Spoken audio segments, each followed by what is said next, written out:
y Dios le dice, hasta aquí nomás tu tiempo. Es parte de su justicia, porque Dios es justo, ¿no? Y la justicia debemos verlo también como una medida correctiva para la vida. Deuteronomio capítulo 8, ¿no? Vamos a leer, en verdad hay que leer los primeros 10 versículos, creo yo, porque si no leemos todo el versículo no vamos a tener completa la idea. Pero dice, la buena tierra que han de poseer. Voy a dar lectura y ustedes pueden seguir con la vista para avanzar un poco en esta reflexión. Versículo 1. Cuidaréis de poner por obra todo mandamiento que yo os ordeno hoy, para que viváis y seáis multiplicados, y entréis y poseáis la tierra que Jehová prometió con juramento a vuestros padres. Versículo 2. Y te acordarás de todo el camino por donde te ha traído Jehová tu Dios estos 40 años en el desierto. Ya recuerden que estamos hablando de la última etapa, ¿no? Ya dijo 40 años, ya quiere decir que era el último año donde estaba ya en Moab frente a la tierra prometida, pero que todavía no estaba en la tierra. Dice, te trajo en los 40 años en el desierto para afligirte, para probarte, para saber lo que había en tu corazón, si habíais de guardar o no sus mandamientos. Versículo 3. Y te afligió y te hizo tener hambre y te sustentó con maná, comida que no conocías tú ni tus padres la habían conocido, para hacerte saber que no solo de pan vivirá el hombre, mas de todo lo que sale de la boca de Jehová vivirá el hombre. ¿Se acuerdan quién usó esa palabra? El Señor Jesús, frente a Satanás. No te olvides, Satanás, le dice, ¿no? No solo de lo que hay en el mundo se puede vivir. Dios te puede dar algo artificial y te puede dar para que tú sobrevivas. Y Dios es un Dios de poder, lo que le está diciendo a Satanás en ese momento. Y acá hay un ejemplo concreto de lo que le está haciendo recordar al pueblo Moisés, ¿no? No solo Dios te da lo que hay en la tierra, Dios te puede dar algo especial, milagroso que ustedes han visto, ¿no? Eso le está haciendo recordar Moisés al pueblo, ¿no? Y también dice, y te afligió, te hizo tener hambre y sustentó con maná, comida que no conocías. Bueno, el versículo 4, tu vestido nunca se envejeció sobre ti, ni el pie se te ha hinchado en estos 40 años. Reconoce asimismo en tu corazón que como castiga el hombre a su hijo, así Jehová tu Dios te castiga. Guardarás pues los mandamientos de Jehová tu Dios, andando en sus caminos y temiéndole, porque Jehová tu Dios te introduce en la tierra buena, tierra de arroyos, de aguas, de fuentes y de manantiales que brotan en vegas y montes, tierra de trigo y cebada, obviamente. Esa es tierra, pero necesitaba de un ingrediente, agua. Aunque hable de arroyos, está hablando de la parte norte, porque recuerden, la tierra abarca parte norte y parte sur.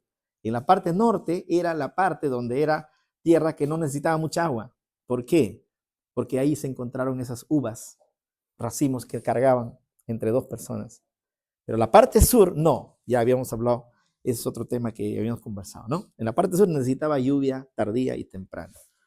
Pero fíjense, mira, porque Jehová tu Dios te introduce en la buena tierra, tierra de arroyos, de aguas, de fuentes y de manantiales que brotan en vegas y montes, tierra de trigo y de cebada, de vides, de higueras y ganados, tierra de olivos, de aceite y de miel, tierra en la cual no comerás el pan con escasez, ni te faltará nada en ella, tierra cuyas piedras son hierro y de cuyos montes sacarás cobre, y comerás y te saciarás y bendecirás a Jehová tu Dios por la buena tierra que te habrá dado. Ese texto yo pienso que es tan pertinente para el último momento de la historia de este pueblo en el desierto, porque ya habían recorrido 40 años y era el último año, estaban allá frente a la tierra prometida.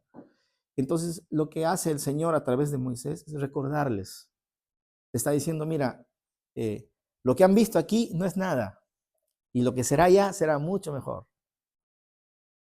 Y les lleva al tema de recordarles cuando ellos estén en la tierra. Normalmente pasa esto, ¿no? Cuando uno llega a una tierra próspera, a uno le puede ir tan bien que se puede olvidar de Dios. Muchos conozco hermanos que han ido a Estados Unidos, que les ha ido muy bien en los negocios y se han olvidado de la fe por el cual ellos han profesado. Hasta que Dios tuvo que tratar con ellos y después con testimonio regresan. Que Dios nos ha dado y nos ha quitado. Pero aprenden y reconstruyen su vida, ¿no? Y esto es lo que está advirtiendo Moisés al pueblo. Porque está diciendo al pueblo, mira, ustedes han visto de primera mano toda la experiencia, el desierto. Imagínense comer maná o mirar con sus ojos el agua en el desierto, en la roca, donde no había agua. ¡Wow! Es una cosa increíble, ¿no? Imagínense que ese Dios hace eso.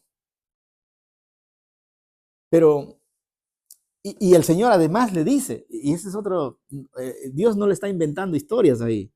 Está hablando con un pueblo que lo ha experimentado, ¿no? O sea, Dios no nos cuenta historias, hermano. Dios nos dice lo que vivimos. El problema es que a veces nuestra vida puede ser tan intensa que nos olvidamos de lo que Dios hace en el día a día por nosotros. A veces, en el recorrido de la vida nosotros, Dios nos ha bendecido tanto que nos olvidamos de cuál es esa bendición que hemos recibido. Y a veces somos ingratos porque nos falta sensibilidad espiritual para mirar lo que Dios está haciendo. Yo nunca me voy a olvidar un día cuando, antes de casarme con Hiroko, fueron unos días antes, apareció un carro a velocidad y se salió la llanta, como sé que en el Perú se sale la llanta de todos los carros. Hay que estar pendientes no solo del tráfico, sino de las llantas, por dónde vuelan las llantas. Si no se sale, se lo sacan. Ah, claro, sí. Sí. Ya no necesita llantero ahí. Entonces, ¿qué pasa? Perdón. ¿Qué pasa? Entonces, que salió la llanta y no me di cuenta, pero cuando ya llegó a golpear al lado mío, a la pared, recién me enteré que había una llanta. Y los hermanos, la gente, ¿no? Que estaba ahí afuera de la seminario, ¿no? Habían una persona que dice, Señor, has tenido suerte. Y el portero de la seminario dice, hermano, Dios te ha cuidado. Son dos versiones, ¿no? Dos versiones de ver la misma realidad, ¿no? El mismo evangelio y dos versiones, ¿no? O sea, es que el ser humano, de acuerdo a cómo percibe la vida, determina lo que pasa. En este caso, si ustedes pueden ver el texto, nuestro Dios es tan, va apelando a la experiencia vivida ya, los 40 años. Porque ya hay una experiencia, hay una relación en los 40 años. Pero de aquella cosa que ellos no pueden decir que no, dice que Dios, dice acá, tu vestido nunca se envejeció sobre ti. Ahora, y tus pies nunca se hincharon. Todos sabemos, hermanos. Y el otro día salí a correr porque como estoy un poco subiendo de peso y me he quedado privado 2 días en la cama porque no podía ni caminar. No podía ni moverme, hermano. Bien bravo es. Hay que ir despacio, ¿no? Como dicen los especialistas. No. Pero, mira, hermanos, ¿sabes cuál es el tema aquí? Es que a veces, yo creo que con el pueblo que ha pasado, tan fuerte ha sido el pensamiento egipcio que se les ha metido a ellos. Tan fuerte ha sido la manera de ver la vida, muy materialista. El egipcio era muy materialista, muy supersticioso, muy apegado al seguro de vida, porque Egipto es un país de las aseguradoras. O sea, cualquier aseguradora viene de Egipto. Entonces, claro, la muerte tiene una historia, tiene, ¿no? El inframundo, ¿no? Y hay otra etapa de la historia. Por eso a Tutankamón le encontraron con 60 siervos o siervas ahí enterrados. ¿Por qué? Porque pensaban que en el otro mundo también esas siervas iban a servirle. Y pobre sierva, ¿no? Que murió por causa de Tutankamón. Entonces, la historia de la vida egipcia estaba muy aferrada en la mente de los hebreos, que los 40 años duró muy poco para sacar la mente egipcia que tenían ellos y empezar a mirar desde la perspectiva de Dios, desde el monte Sinaí, el pacto que habían recibido. Muy poco había hecho efecto en la vida de ellos. Y por eso que Dios le dice, mira, ustedes, esta generación ya termina. Y de hecho, en los 40 años que en este momento cuando Moisés está hablando al pueblo, probablemente sea esa nueva generación. Ya quedan algunos pocos, entre ellos Moisés, que ya no van a ver el lugar de la promesa. Probablemente ya en el camino hayan quedado enterrados todos estos de la generación anterior que habían salido de Egipto. Entonces, ¿cómo no poder ver que tu ropa no se envejeció? ¿Cómo no poder saber que tus papás tuvieron una ropa, ¿no? Un pantalón jean que se compró en Gamarra y tiene 40 años y sigue viviendo con su pantalón? ¿Cómo no poder recordar que tus padres no cambiaron de ropa? ¿Cómo no poder saber que no te cansaste en el desierto? ¿Cómo no poder recordar que tus pies tampoco se hincharon por tanta caminata? Y eso es lo que, o sea, no estaban viendo esa grandeza que Dios estaba haciendo en ellos. No estaban recordando ese maná. No estaban recordando el agua que salió. Y siempre hasta el último momento estaban tratando de decir, incluso los hijos de los que ya habían muerto, ¿no? Que mejor nos hubiéramos quedado en Egipto.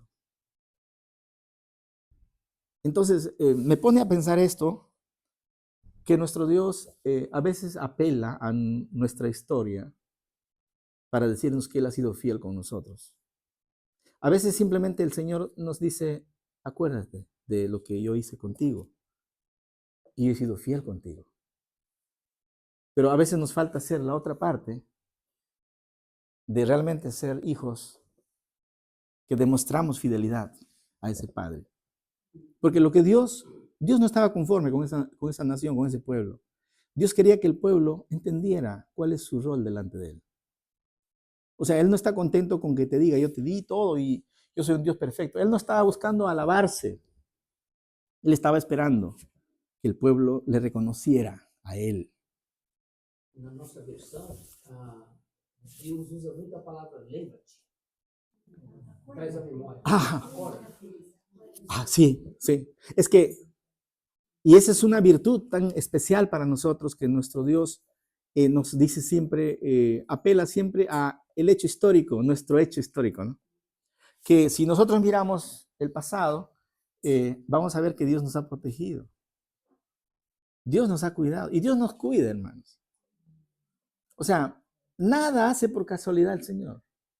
Todo tiene un propósito. Todo funciona desde la perspectiva de Dios con un propósito. Ahora, y es verdad que Dios, nuestro Dios apela a nuestra memoria porque es la única forma como nosotros vamos a entrar a esa condición de convicción. Porque cuando uno tiene la convicción de que Él es el creador, yo tengo que seguirle a Él, va a modificar muchas veces de nuestras acciones presentes. Pero si no hay una convicción clara de quién es Él y qué me exige Él, probablemente no vamos a hacer nada. Por eso cuando dice en Josué, no se aparte de ti este libro de la ley, lo que está diciendo es, comunícale a tus hijos, ¿no? Lo que está diciendo es que no solo salgan de tus labios simples códigos legales de exigencia para tus hijos. O sea, Dios no solo está diciendo, miren, ¿sabe qué? Obedézcanme a mí porque yo soy Dios. Sino Dios también está diciendo, mira, cómo yo te he tratado en el pasado. Cómo te he ayudado. Y entonces, por lo menos apela a eso para que empieces a creer en mí. O sea, no es que Dios está buscando ansiosamente que le adoren, no. Él está simplemente llevándonos a esa posición que nunca debíamos perder, nuestra posición de ser adoradores del Señor siempre. Nunca debemos perder, pero eso lo perdimos con Génesis 3. El hombre ya no quiere adorar a Dios, se adora a sí mismo o adora a cualquier piedra que existe en la naturaleza. Y entonces tenemos que volver a ese punto y por eso Dios le dice al pueblo en este momento, le dice que tienen que recordar cómo les he tratado a ustedes. A mí me agrada mucho ese texto. de verdad que nos muestra el Señor un Dios tan confiable, ¿no? Y que nosotros también tenemos que aprender a corresponder a ese Dios nuestro. No solo es guardar leyes, cumplir leyes, es también tener la actitud para cumplir esas leyes. Porque no basta con ser buenos guardadores de la ley. No, los fariseos guardaban la ley. Inclusive ayunaban 2 veces por semana. No se trata de eso. Se trata de tener un corazón más de Abel que un corazón de Caín. Dóciles para Dios, ¿no? De saber que Él, hasta hoy, por ejemplo, si cada uno haría una revisión de su vida, yo estoy seguro que Dios ha hecho muchas cosas por nosotros. Yo estoy muy seguro que cada día Él está pendiente. E incluso Él probablemente nos ha evitado que nosotros podamos tener una situación difícil o peligrosa. Él probablemente nos ha protegido de muchas cosas. Y estamos aquí, hermanos. Quizás no 40 años, algunos 50, 70, 80. Nuestro desierto depende de cuántos años tenemos, ¿no? É muito possível que Deus ele nos guarde de tudo, e principalmente de nós mesmos. Porque nosotros mismos somos peligrosos. Sí, somos peligrosos. Somos muy peligrosos. Podemos, y en verdad, ese es el problema del pueblo hebreo que estaba en el desierto. Porque lo que yo puedo ver aquí, por ejemplo, ¿no? Cuando Dios dice, yo los he cuidado, los he guardado, su ropa no se envejeció. Él está tratando de decirnos que nosotros no nos estamos dando cuenta de la bondad de tener un Dios que nos ha provisto y nos provee a pesar de lo que somos. Pero no se olviden que no todos llegaron a la tierra, ¿no? O sea que hoy en día también nuestro Dios puede bendecirnos de muchas maneras. Y dice la Biblia que Dios da a impíos, a pecadores y justos su provisión. Entonces no significa que por lo que podamos ser prosperados estamos bien, ¿no? Sino, ¿cuál es la prosperidad según el Pentateuco?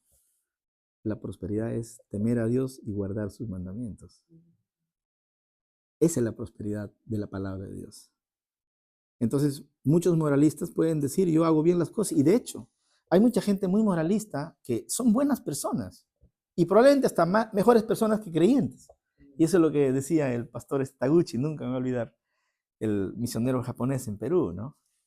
Él decía, los peruanos creyentes a veces son falta mucha ética, a diferencia de los japoneses incrédulos, ¿no?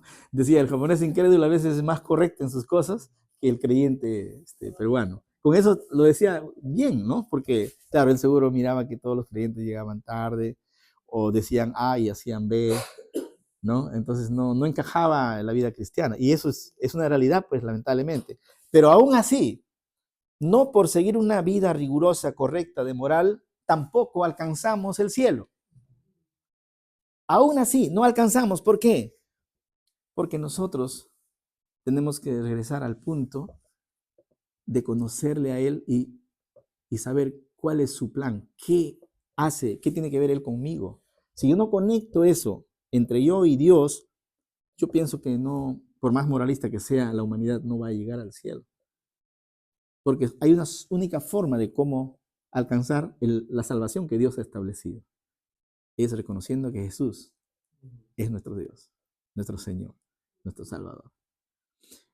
Y justo eso me preguntó un estudiante, ¿no? En el seminario. Me dice, profesor, pero hay gente tan buena en la cuadra donde yo vivo que, es una persona ejemplar, me dice, porque le da incluso la propina al guardián, ¿no? O sea, es una persona, le lleva a su casa, le da comida y a veces no. Yo le digo, ¿y cómo eres tú como creyente?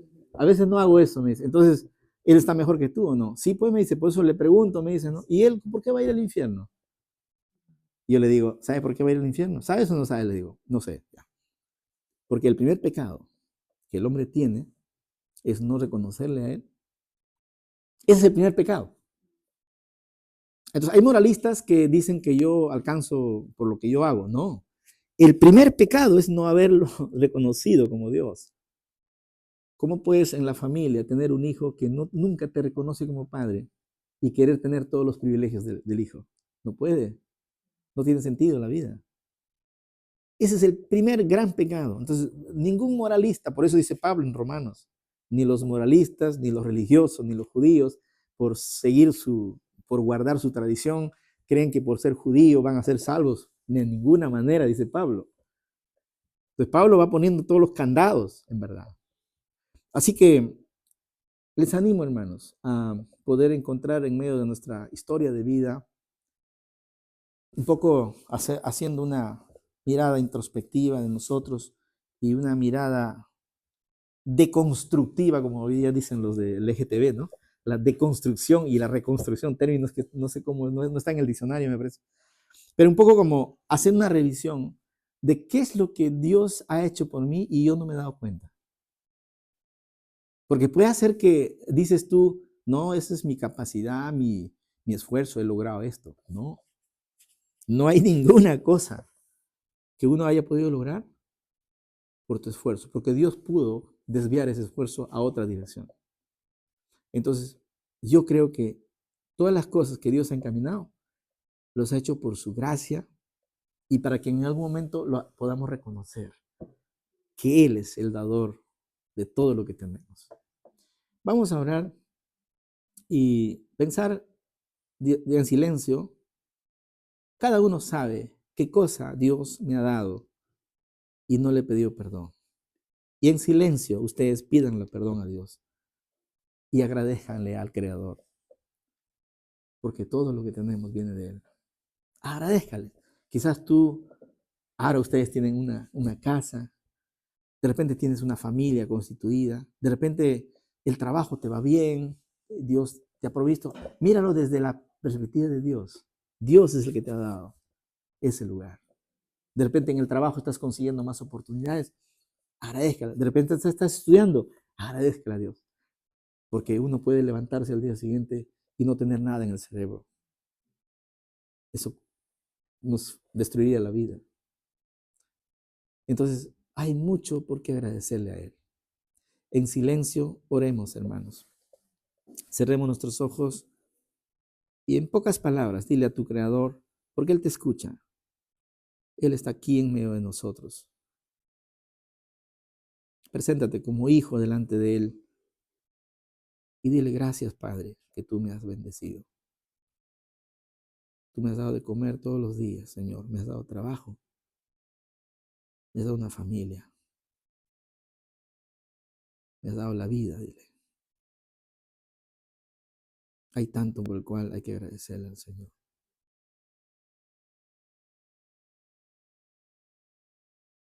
Gracias, Señor. Tú nos has vestido. Tú nos has dado de comer. Y nos tienes aquí, Señor.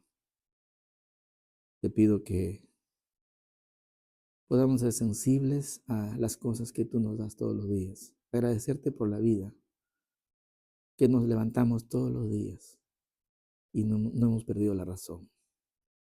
Podemos recordar a nuestra familia. Podemos recordar el lugar donde estamos trabajando. Podemos reconocer a nuestros hijos, a nuestros padres. Gracias te damos.